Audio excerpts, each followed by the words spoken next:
தான் பண்ண போகிறேன். ஸோ அதுக்கு நெய் போடுறேன் கொஞ்சம். நெய் உருகிருச்சுப்போம். உருகினதுக்கப்புறம் வச்சுருக்க ஏலக்காய், அப்புறம் முந்திரி பருப்பு, அப்புறம் ரைசன் இதெல்லாம் அதில் போடுறேன்.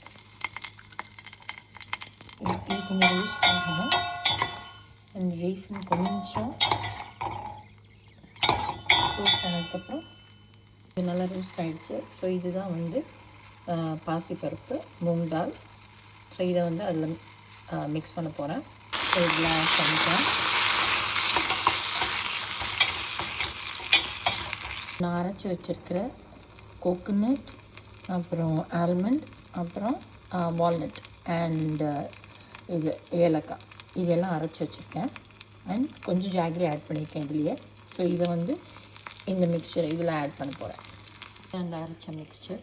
ஸோ இதை வந்து இதில் ஆட் பண்ண போகிறேன். இன்னொரு ஸ்பூன் போட போகிறேன்.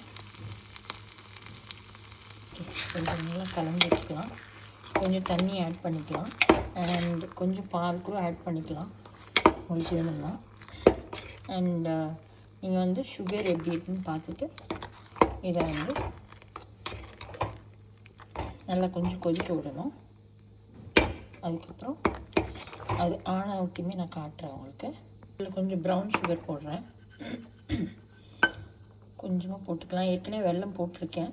ஸோ இது கொஞ்சம் போதும் தான் நினைக்கிறேன். பட் சில பேருக்கு வந்து ஸ்வீட் நல்லா இருக்கணும். இது வந்து ப்ரௌன் சுகர் வந்து அவ்வளோவா உங்களுக்கு இனிப்பு கொடுக்காது. So you can add it. So இது ஒரு கொதி வந்ததும் ஆஃப் பண்ணிடலாம். இது எல்லோரும் ட்ரை பண்ணி பாருங்கள். ரொம்ப simple and very very healthy and tasty recipe. Thank you.